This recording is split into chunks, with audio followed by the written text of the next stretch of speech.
Elder Sol Jinggung declares that this marks the end for Park Suho and berates him. Park Suho queries how this is possible and launches another attack. Dong Jincheol urgently reminded Park Suho that anything touched by Elder Sol Jingung's attack would freeze. Elder Sol Jingung warned Park Suho that soon his face would be split in two, addressing him as a demon. He challenged Park Suho's belief that this was his only weapon, reflecting on the shopkeeper's advice that not everything complicated was beneficial. Elder Sol Jingung questioned if it was true that martial arts could bring profound changes through simplicity. Park Suho countered by swiftly employing the Jigo Yellow Dragon skill to strike, followed by the judgment of the fiery dragon. Elder Sol Jinggung screamed in disbelief as he fell to the ground. Park Suho calmly remarked that those who thrive on deception would ultimately meet their downfall through deceit. Dong Jincheol commented on the effectiveness of Senai swordsmanship, pleased with the choice and noting its simplicity yet speed. He speculated on the possibility of using it to defeat a supreme master. Concerned observers inquired about the condition of Elder Sol Jinggung and any signs of a counterattack. They recalled the demon's words after slaying him, noting Park Suho's enjoyment of the encounter and his request to take the deceased's body. A solemn voice confirmed that the demon had mentioned being hungry and promptly left to eat. No further incidents were reported. The minister ordered another report, remarking on the insult and declaring Park Suho to be the greatest demon in the history of Hades, perhaps even a blood demon. He expressed doubt about their chances in a direct confrontation, suggesting they wait quietly until Park Suho departed. The minister relayed a message that King Cholin, Monk Yu Wanderer, Chong Song Sword Master Yonga, and Mystic Maiden Cheno would be arriving soon. The system notifies him that he has obtained the Glacial Embodiment, Glacial Blade, and Snow Mana Ring, and his inner strength has increased by 640. Meanwhile, Dong Jol remarks that, as expected, Park Suho's inner strength has significantly increased since he defeated Elder Sol Jinggung. Park Suho replies that he used martial arts attacks just in case, but he still can't feel his Danyan and asks what's going on. Dong Jol suggests giving him his hand to take a look, pondering over the situation and considering if Park Suho is even human. He asks what's wrong. Deng Jol explains that Park Suho has an ethereal body. Dong Jol asks what that means and states that it allows him to communicate with objects in heaven and earth, freely use the energy of nature as if it were his inner energy. He explains that this means Park Suho's body doesn't need to accumulate internal energy in the first place. Park Suho wonders why he didn't receive merit or achievements proven through the evidence of history. Dong Jol recalls that back then, Park Suho hadn't started martial arts training yet, suggesting an initiation process was necessary, even with a body like his. Park Suho expresses surprise, realizing he has an ethereal body that only existed in legends and uses Earth's magic on Hades. Even without mastering martial arts, Park Suho acknowledges this is why he was able to produce such mysterious destructive power, reflecting on a year ago when he sought a helper for revenge and participated in Earth's Awakened People's fighting competition to find a super master. Park Suho returned empty-handed. Deng Jol thinks about Park Suho's time on Earth and how he never heard his name, realizing there's no time difference between Earth and Hades. He wonders where Park Suho suddenly appeared from. Sun Pil confirms it's complete. Park Suho takes out his sword. Deng Jol asks for the sword's name, and Park Suho replies that he named it Gang. Deng Jol explains that it means howling. Imagines a sword made of meteoric iron, which is more than 10,000 times more durable than a sword made of normal earthly metals. Park Suho reacted with surprise, acknowledging the significance of the moment, and expressed his intent to seek revenge. Before we continue, take a moment to answer the question of the day. Most famous martial arts? Comment down below for a chance to be shouted out. Now, back to the recap. Sun Pil affirmed that the sword would undoubtedly ease his resentment, recalling Chuya, who had forged the sword fatherless, feeling a mix of heartache, regret, and longing. He believed Gong embodied the emotion shed during its creation. Meanwhile, Dong Jincheol remarked that they only needed to complete Ganwu's secret sword. Sun Pil agreed, but questioned the necessity of a new secret sword. Dong Jincheol explained that his old sword was too worn out to aid in avenging their lord. Park Suho countered that it wasn't his battle to fight. Dong Jincheol insisted it concerned him too, as those people had decimated their clan. Sun Pil asked if Dong Jincheol was also involved, and if he had fallen under Namgong Jenin's sway. Dong Jincheol clarified that it was not Namgong Jenin,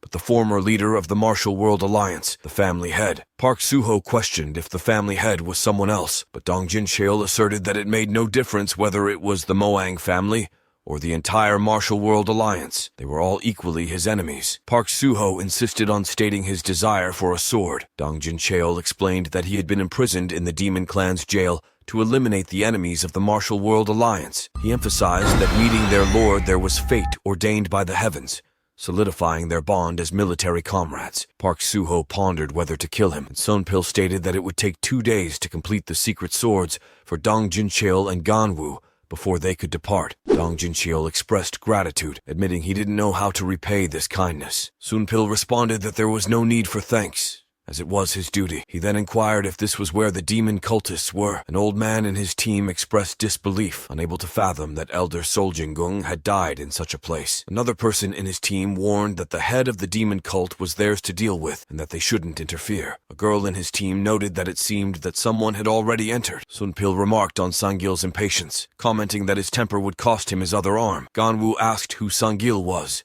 just as Sangil arrived and warned everyone to get away. He hears that it's okay to kill everyone here and laughs, remarking that it's been a while since he's seen the blood of a young python. He transforms into a giant python and bites his hand, causing him to scream in pain. He eats his hand and breaks through the ceiling to come out. Park Suho sees him and asks what's going on. Gang Janelle explains that the weapon has bitten and killed someone. Meanwhile, Park Suho inquires if there is an intruder and remarks that it's going well. An old man acknowledges that the beastly demon cult is rampant and reports seeing an earthling with a sword. Another person questions if that guy is the blood demon, and the girl with him rushes forward, declaring that his blood belongs to her. The old man comments that it's been a while since the blood demon has unleashed, and demon hunting is his responsibility. He informs Lord Sagu that the battle has begun with a 5-against-1 fight, giving them a chance of winning. Jung Sungong's father suggests deploying the Yongjendan when they have the advantage, noting that they've already positioned 40 vanguard members around the area. He adds that finally, it's time to restore the honor of their clan and proclaim victory to the world. They retrieve the dead bodies of their teammates, and Lord Sagujong's father questions what bizarre event this is. The system notifies him of the acquisition of Elan Debu from King Mountain, the demon hunting method from Monk Yongo, the fragrant demon stick from Monk Yongo, and the acquisition of the hairpin from the fox spirit Chino, along with the King Ho Martial World achievement earned. Park Suho examines this notification and remarks that it's quite a profitable gain. Dang Jincheol congratulates him on turning the dream of the Martial World achievement into reality, noting that now the clans of those who died today will come looking for their lord. He acknowledges that he said sorry. A group of Blood Demon clan members arrive and declare that they will face his sword,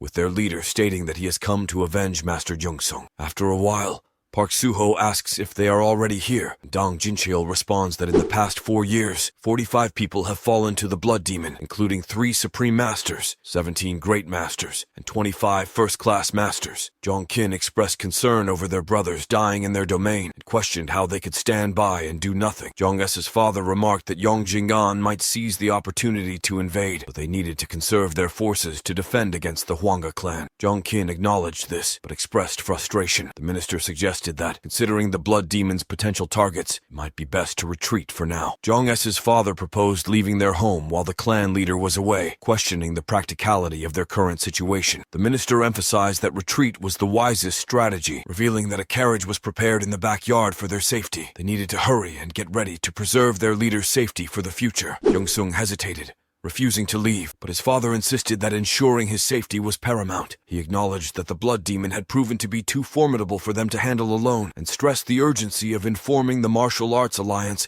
about the Blood Demon's rampage. Meanwhile, on the other side, Ganwoo exclaimed in awe at Master Jang Sunpeel's radiant swords. Jang Sunpeel affirmed they were indeed radiant swords, describing them as beautifully simple, yet mysteriously and brilliantly shining, clearly masterpieces. As he grabbed a dagger, Jang Sunpeel expressed his happiness that Ganwoo liked them. Park Suho suggested they should depart now. Dong Jincheol inquired about a carriage for Master Jang's condition. Ganwoo asked where the carriage was, confident he knew its location. Master Wang Gai arrived and informed them about the carriage. Dong Jincheol sat in the carriage with his teammates, questioning Wang Gai about their mission. Wang Gai confirmed he knew and affirmed his desire to join them. He recounted how his father had dedicated his life as a loyal, stable slave to the Mun family, but was tragically beaten to death after one mistake. He understood the dangers of pursuing the leader of the Martial Arts Alliance, but believed that if he was destined to live and die as a slave, he would rather do so under a worthy master. Dong Jincheol asks where he should take him, suggesting they head to the Steel of Proof first, the testimony of history. Wang Gai agrees and advises him to hold on tight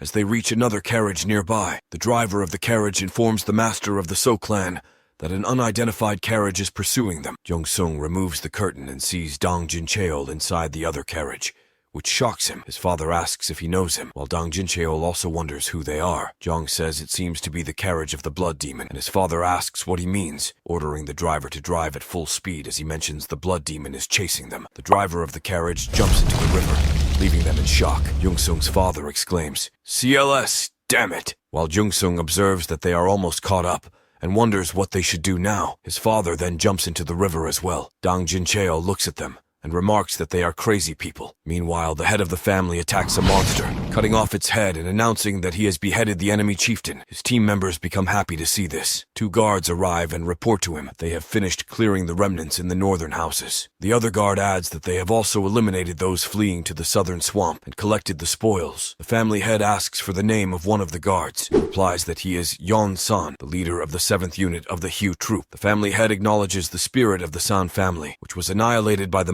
Mons 3 years ago and still lives on. Further states that for today's merit, this territory will belong to the Seaman family. Yan-san thanks him and pledges his loyalty to serve the clan leader faithfully. He adds that tonight he will mourn the souls who died there and celebrate their victory freely with drinks. A guard runs towards them and informs the clan leader that there is urgent news. The family head asks what the urgent news is. The guard reports that it is said that the 1,000 swordsmith, Jong Sunpil, is joining hands with the blood demon from Earth and causing bloodshed in the Central Plains. The family leader asks what a 1,000 swordsmith is and wonders about Jong Sunpil. He thought he had died while wandering around looking for his daughter, yet he is alive and suddenly appears with a demon, initiating a bloody massacre. As they traveled, Dong Jincheol pondered the frequent appearance of individuals from the Central Plains who used magic attacks instead of martial arts. He noted how the Maimons, adept at killing both sides and gaining merit for it, were a subject of vigilance for both factions. Among them, those demons who killed indiscriminately with overwhelming power were known as blood demons. He considered the futile nonsense of such beings,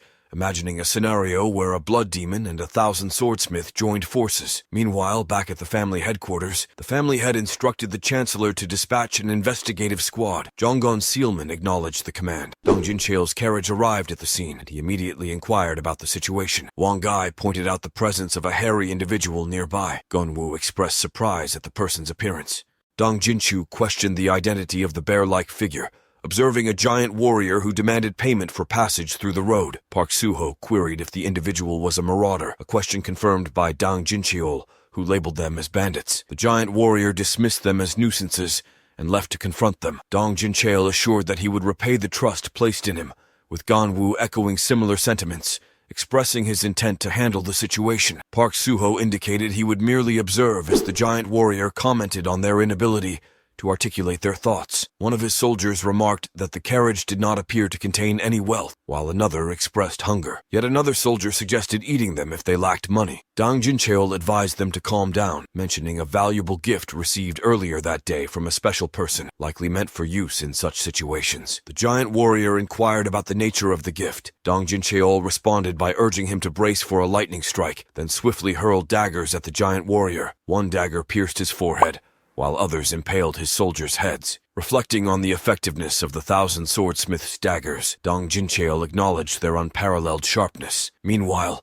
an individual launches an arrow towards him, prompting Dong Jincheol to realize the presence of an archer. Gunwoo intervenes by throwing a dagger to intercept the arrow, successfully hitting it. The soldiers continue to hurl numerous arrows, prompting Park Suho to utilize a full ice barrier, which successfully deflects all the arrows. Questions if this tactic is worthy of employment. Dong Jincheol calls Gunwoo, and he responds affirmatively. They both use lightning strikes and throw daggers towards the individuals shooting arrows at them, causing them to fall from the trees. Gunwoo becomes excited and exclaims that they hit them, while Wang Gai also praises them. Park Suho claps to commend Gunwoo, saying he taught Ganwoo well. Ganwoo suggests they go find the dagger, while Dong Jincheol reflects on deflecting the arrow with a flying dagger in that brief moment with such precision. Park Suho asks if he isn't going to pick up the daggers, and questions if it wasn't something he taught Ganwoo. Dong Jincheol asks if Ganwoo isn't surprised, acknowledging it's true, wonders why he is crying, questions if he didn't like the appearance of the corpse. Ganwoo mentions that he threw 2 flying daggers in that direction, but he is unable to locate one of them. Meanwhile, Park Suho invokes dimension summoning numerous wolves. Dong Jincheol is shocked to see these wolves, while Ganwoo proceeds to call out the names of each each wolf. Park Suho instructs the wolves to scatter and search for Gunwoo's daggers as Ganwoo mounts one of them, urging it to move. Park Suho expresses relief at seeing them after such a long time. The wolf also arrives, appearing happy to see Park Suho. Jong Sunpil cleans the carriage while Park Suho sits under a tree and reads a letter. The letter states that the sender, referred to as Chief, didn't respond to the work report, prompting its retransmission. Additionally, it mentions the creation of a level 5 dungeon in the barley field within Suho's land in Namyangju. Furthermore, it highlights the necessity for countermeasures against frequent monster attacks and raids by looters on food transport trains from Namyangju passing through Suho's land to Seoul. He reads about the imminent invasion of monsters into the territory through the Yungin waterway and notes that there are insufficient available forces for a response. He concluded that their current unit couldn't handle defending both the Namyangju Yui, Janggu, and Suho lands against the beasts, urging the recruitment of more beasts.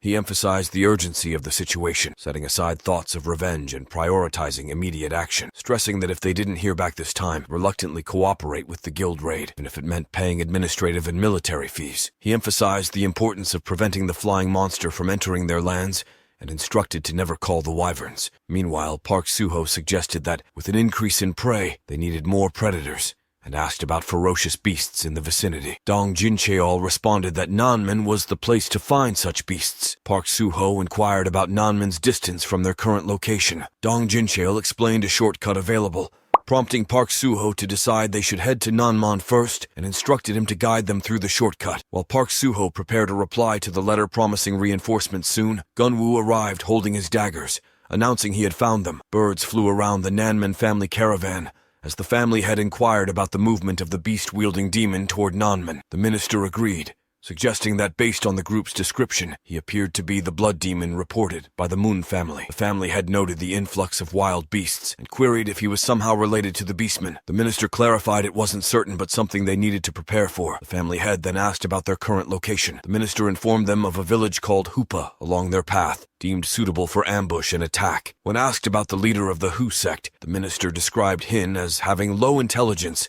yet being a peak master in martial prowess. The family head questioned whether the barbarian would follow their instructions and suggested placing trust in the Sapa bastards on the border. The minister mentions that there's a volcanic sect headquarters nearby. A bunch of high-level masters have gathered in the vicinity. He proposes enlisting their help to control Hin. Family head acknowledges this, stating that Hin is a simple guy who would likely cooperate if a bounty were placed on the blood demon's head. He instructs him to kill the blood demon group but to bring Jong Sunpil alive to him. Another person interjects, mentioning that there is one thing Hin likes more than money. After a while, Park Suho sits in the carriage with Gunwoo and expresses dissatisfaction with the lightning strike technique, stating that it isn't sufficient. He urges Dang Jincheol to quickly teach him swordmanship, as his current level of martial arts isn't adequate even for clearing low-level dungeons. Dong Jincheol responds that whether it's ascending martial arts or swordsmanship, the most effective way to learn quickly is to adopt his opponent's techniques, just as he did for his lord. He remarks that it means they need a super expert swordsman to use as a sacrifice, and asks if he's really going to make this child do that. He recalls Park Junho's protest, saying there's no way he's crazy and what he's thinking of doing to his child. Park Suho insists that he has to teach them how to hunt from a young age. Dong Jincheol reflects on this, thinking this guy is seriously different. Jong Sunpil suggests setting up camp around here, as one guy can't see well when it gets dark at night. Dong Jincheol apologizes, explaining that if they go a little further, they'll reach Hupa village, so they should stay there for tonight. Park Suho inquires about Hupa, asking if they're eating it, and clarifies that it's not something to eat. He explains that it's one of the factions in the outskirts of the martial arts world, not affiliated with the Martial League and not necessarily friendly to outsiders either. He suggests throwing in some of the meteoric iron he has, and they'll be able to stay for the night with a full stomach and a warm back, emphasizing that it's a must-pass-by place unless they are flying to Enman anyway. Ganwoo mentioned he felt like there was a ghost around, noting how the lights had already gone out in this town, and questioned why everyone here seemed to go to bed early. Just then, a group of eerie figures approached their carriage. Wang Gil, observing the deserted houses, wondered aloud if they had entered a ghost town and asked why the village was empty. Suddenly, an old man appeared in front of them, causing the driver to abruptly halt the carriage in surprise. Startled, Ganwoo asked if the old man was a ghost and urged him to move out of the way, inadvertently causing everyone to stumble out of the carriage. Park Suho, sensing the tension, asked what was wrong. One guy, still shaken, claimed he had seen a ghost. Dong Jincheol clarified that it wasn't a ghost, but an old man whom they had accidentally struck, causing him to fall. Park Soo-ho reassured them that the old man was not seriously hurt. The old man got up and mused about his age, lamenting how he was once a figure that could halt tens of thousands of soldiers with just his presence, but now he was treated as insignificant and forgotten. Meanwhile, Park Soo-ho asked the old man what he was saying, inquiring if he was skilled in fighting. Gonwoo decided to stay inside the carriage while Dong Jincheol tried to recall where he had seen the old man's face before. The old man, noticing their hesitation, asked if Park Soo-ho was the blood demon. Dong Jincheol remembered him as one of the supreme masters of Gebang. Park Soo-ho questioned if the old man had mistaken him for someone else and asked about the term blood demon, asserting that he was Park Soo-ho. The old man sensed a difference from the blood demons he had encountered before. Park Soo-ho reiterated his identity, curious as to why the old man kept mentioning blood.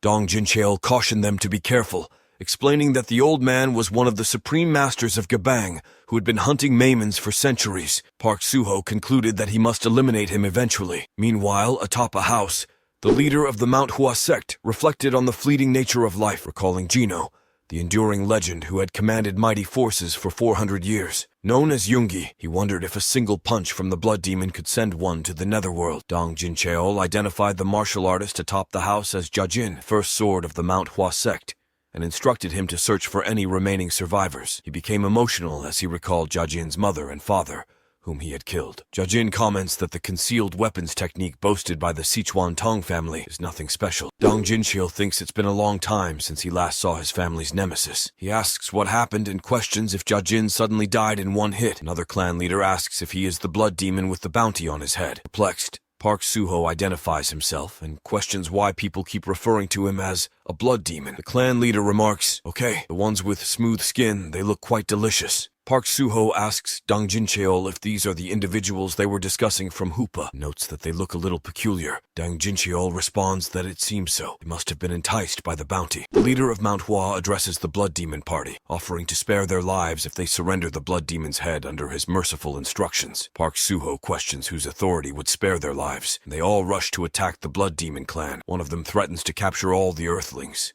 grill them on skewers, and eat them while cursing. He recalls sitting with another clan member discussing the plan to kill the blood demon and save the 1,000 swordsmith. He asks what they gained by cooperating. Jajin explains that he heard the supply of human flesh from smugglers on Earth has been cut off, and they are facing difficulties. He adds that the Miram League leader himself will personally address the issue. Hooper rushes to attack them, expressing his desire for a taste of human flesh right away. Jajin remarks that it was impossible to plan with such barbaric creatures in the first place, and orders to stop the Hoopa attackers. The 1,000 swordsmiths must not die. Dong Jincheol instructs Gunwoo to stay in the carriage as there are too many enemies. Gunwoo responds that it's good to have so many of them. Park Soo-ho questions what these individuals are trying to accomplish by surrounding him like this and mentions that this place is more fun than the dungeons as he activates his powers. Hoopa declares he'll be the first to taste his flesh, calling Park Soo-ho a blood demon and expressing curiosity about what a demon tastes like. Park Soo-ho transformed into a wolf and swiftly attacked the old man, throwing him to the ground. He asserted his identity, insisting he was not a demon. Python, arriving at the scene, joined the fray, attacking members of both clans and swiftly dispatching them. Meanwhile, Dong Jincheol, initially hiding behind a house, wondered why the conflict was escalating here. However, he emerged and greeted Jajin, first sword of the Mount Hua sect,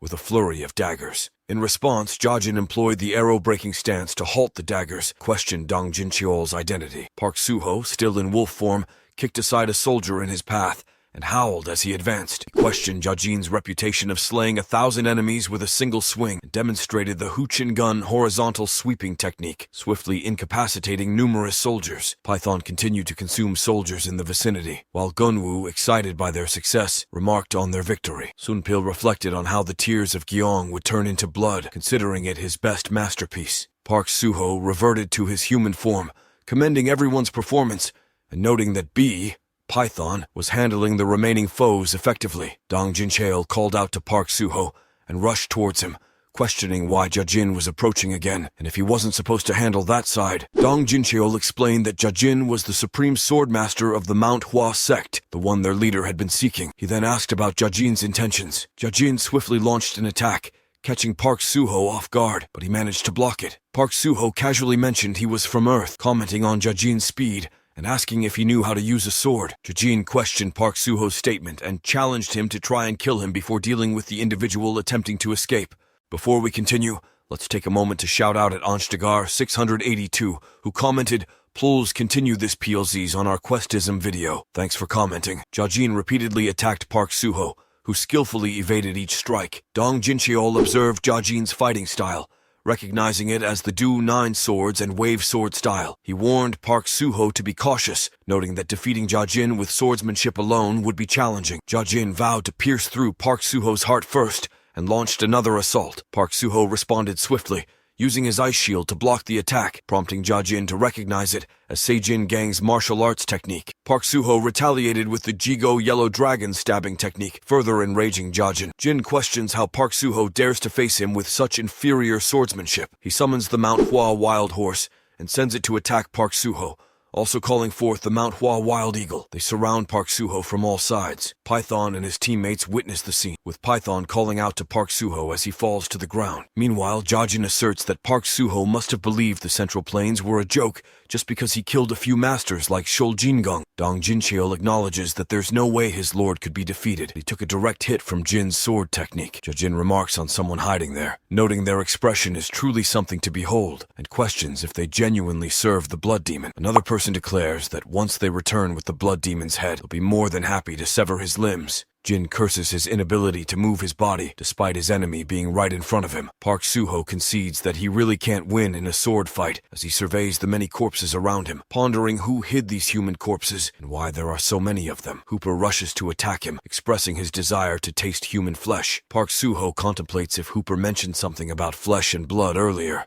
Realizing that these are the remains of the Earthlings who were eaten. Holding a skull in his hand, he recalls associating with humans and joining groups before he fell into the dungeon. Not long after being sent away, he started to miss those humans, despite finding them bothersome. Returning to Earth, he could finally be with the humans he missed so much. Humans outside the family compete for survival in different areas. He used to view them as nothing more than bothersome beings constantly begging for assistance. Now, seeing the corpses of humans, he wonders what this feeling is. Jajin arrives and asks if Park Suho isn't dead yet, insisting he stay put so he can cut his head off while he's still alive. He reflects on whether these feelings are similar to what Park Junho felt when he found out his wife was dead, concluding that this is a more visceral sense of disgust. Meanwhile, he contemplates further on the hostility towards predators that prey on their own kind, remarking that this place truly makes him feel uneasy. Jajin inquired if Park Suho had awakened, prompting him to rise from his position. Park Suho responded, expressing his confusion over feeling such a deep connection to someone he didn't know and who wasn't family, something akin to compassion, love, or kinship. He acknowledged that this feeling had stirred him awake and expressed gratitude for it. Jajin dismissed his words as nonsense, anticipating Park Suho's imminent demise. He questioned if Park Suho sought revenge for the people of Earth who had been sacrificed, challenging him to reveal any additional tricks up his sleeve. As Jajin rushed to attack, declaring Park Suho weak prey before his sword, Park Suho seized his hand to block the attack. Jajin marveled at Park Suho's reaction speed as he redirected Jajin's hand in another direction. In the struggle, Jajin's sword slipped from his grip, causing him to shout in pain. Park Suho followed up by punching Jajin in the face, shattering his teeth and questioning if Jajin wanted to experience what it felt like to flee as prey. Bleeding profusely, Jajin was kicked once more by Park Suho, sending him tumbling towards Python, which opened its mouth to devour him as he descended from the rooftop. Dong Jincheol expressed astonishment, admitting he had no idea this would happen. In response, Park Suho commanded Python to release Jajin, shocking Dong Jincheol and the others. Dong Jincheol drew his dagger, labeling Park Suho as the nemesis and murderer of his family, instructing him to flee. Park Suho apologized and assured him that if he could escape, his life would be spared. Jajin questioned Park Suho's meaning, prompting him to reiterate that Jajin would experience the sensation of being hunted like prey. Amused, Jajin instructed Ganwu to consider Park Suho as his prey from now on. Ganwu agreed, and Jajin swiftly utilized his peddling skills to run away. Dong Jincheol glared in frustration, believing Jajin would regret the events of today. Dong Jincheol ordered Ganwu to attack, but Park Suho promptly employed his Flame Fairy skill to strike him. Ganwu followed up with a lightning strike, and despite his attempts to evade, Dong Jincheol was struck by all the daggers. He exclaimed in disbelief at his predicament before succumbing to the flames. Dong Jincheol objects, fearing that his hidden techniques will be ignited, but acknowledges it as an opportunity to learn the best sword techniques of the Mount Hu sect, the Do 9 swords, and the Plum Blossom sword techniques. Ganwu rushes into the fire, retrieves the book, and declares that he saved it. An old man secretly observes them, and when he inquires of Ganwu when he learned the light body technique, Ganwu chuckles and explains that he read about it in a book during a recent visit to a bookstore. Park Suho remarks that Ganwu should have informed him if he had learned it, catching him off guard, and suspects there's still one more person left. Dong Jincheol queries the situation again, while Park Suho launches a fire attack on the building where the old man is hiding. The old man quickly emerges, and Jung Sunpil notes that Park Suho suddenly burned down the building. The old man asks how he knew about him, to which Park Suho responds that he heard him, indicating that he survived being punched by him. He instructs the old man to go and inform Namgang Jinin, then transforms into a cat. He warns that after attending to some matters, he'll return for the old man's throat, advising him to wait patiently. A pigeon messenger delivers a message to Namgang Jinin, informing him that the Hoopa sect and Mount Hu insect forces have been annihilated by the main blood demon. Further states that the blood demon's objective is to assassinate the Miram League leader and is presumed to possess more strength than Huak Young. Additionally, troops have been sighted mobilizing at the Nanman Yasu gate. Jinin becomes angry after reading this and ponders how the blood demon could surpass Huak Young in power. He resolves to summon all the leaders of every martial arts sect and convene a council of the Miram League. What will happen next? Find out next time by staying tuned for our future recaps. Don't forget to like and subscribe for more great recaps.